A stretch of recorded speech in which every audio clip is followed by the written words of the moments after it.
America and even in American Christianity are American idols. Idols of popularity, idols of materialism, idols of racism. The white church has become too Republican. I knew it would get quiet, but let me try it again. The white church has become too Republican.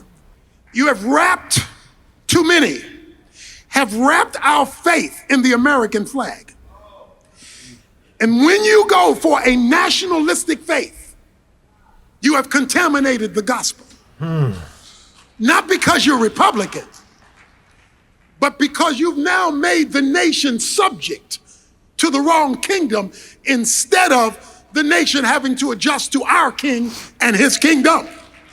Many of these problems that we're facing today would never have been the way they are if the white church had not taken the stand to be quiet when Jim Crow was happening, when criminal leasing was happening, when all of these deleterious realities, that has led to conflict that is still plaguing the Southern Baptist Convention today, and that ought not to be. There would be no National Baptist Convention if the Southern Baptist Convention was not a segregationist institution. It left the kingdom. But the black church has become idolatrous too. So you black people don't get too comfortable, because what we have done is we have wrapped blackness in cultural identity. So we have often been more black than biblical. We have decided that our color can trump Christ. And so we will endorse a political party who will endorse evil, say nothing about the evil of abortion, the evil of homosexuality, the evil of misuse of government because of a race issue. God doesn't ride the backs of donkeys or elephants. He sits as King of Kings. He sits as Lord of Lords. God bless Tony. Wow. It's what we've been trying to say on the show for a long time. Got smoke for everybody. What did they talk about? What was interesting to me, because there's mic drop.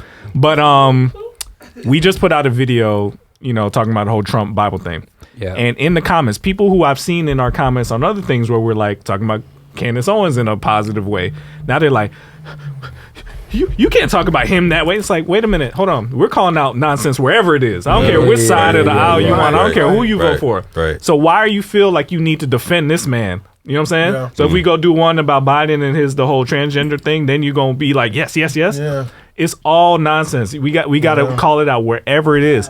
And I think it's rare to see somebody so boldly call out each side and say exactly what's wrong with them. Yeah. And I think that's what we've been trying to say here is that the Republican Party knows you're a Christian, they use it against you. Democrat Party knows you're black, they use it against you. So what are we to do, black Christians? How do we handle what are we supposed to do? And I think we get caught in the middle of that all the time, but I think it's time for us to say, no, you need to bend to the word of God. Yeah. We're not bending to y'all no more. So I thought that was great. That was good, man. That was powerful.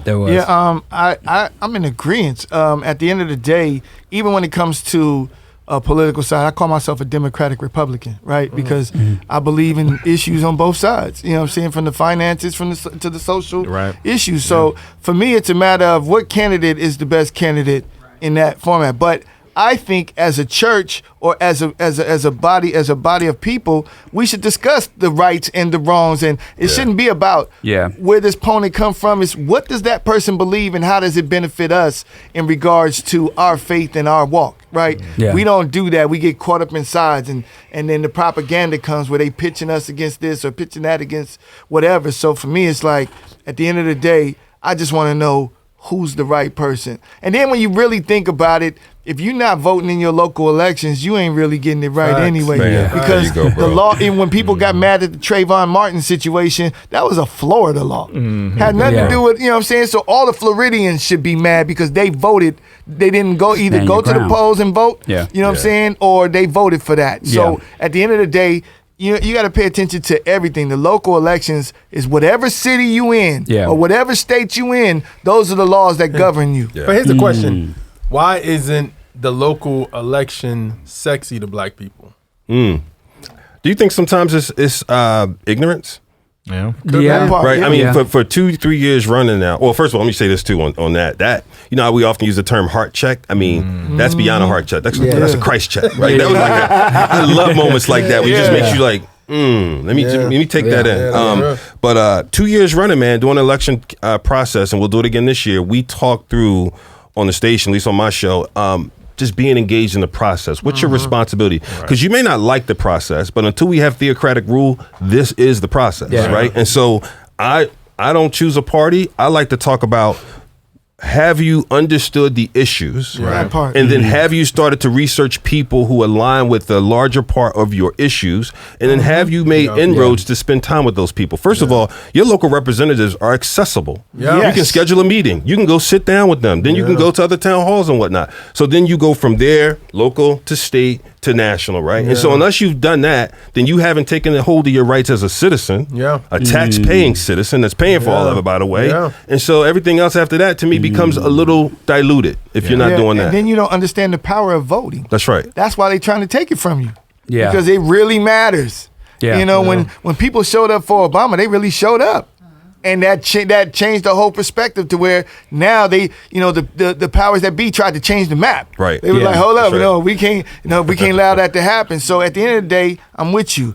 Local, understand the process. Yeah. When you understand, that's why I wish, my age is dated, but when we had conjunction function and I'm just a bill sitting on Capitol Hill, pull that up. No. You know what I'm saying? Like they taught you how things move through Congress. Right. You know what I'm saying? But they don't have that today. It's a secular rapper, and he broke down the systems of the government. Yeah. I don't want to endorse it, but it was very smart of him to do that. Like, okay, this is the reason why this went this way. This bill is this what this means, different things like that.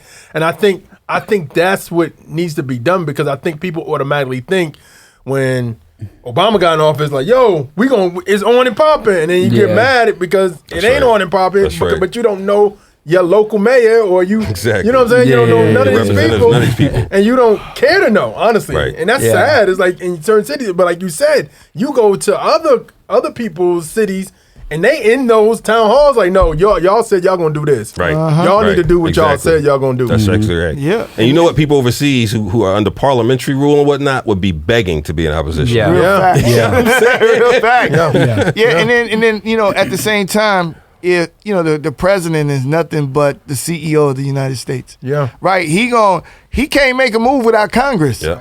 And Congress is your local people. Yeah. Right? You know what I'm saying? So if you want things to change, you got to change in Congress, change the senators, change the House, because they're the ones that's going to say, hey, President, here's a bill we propose. Yeah. You know what I'm saying? And this is based on what our constituents is telling us. Yes. You see what I mean? So that's what it boils down to. Salute to Tony Evans, man. Yeah. You know, one of the things that got me on that speech is the part where he talks about homosexuality, right? And that being the problem of an evil, but then also that's a big problem of the black church. That's a big problem of the black church because it's been so widely accepted. I know a lot of pastors. I know a lot of Christians that think that that's just something that you just soak in. Yesterday, I was on a Zoom call and I didn't pronounce my pronouns, which I never do, and I purposely don't do it. But I got called out for it. Like, please say your pronouns next time. Like, what? My camera's on. I don't need to say my pronouns. So that to me it feels like that's one of those things that, yes, in that speech it was great, but if we hit that a little bit more and talk about the evils that exist there, then I think you step on a lot more toes.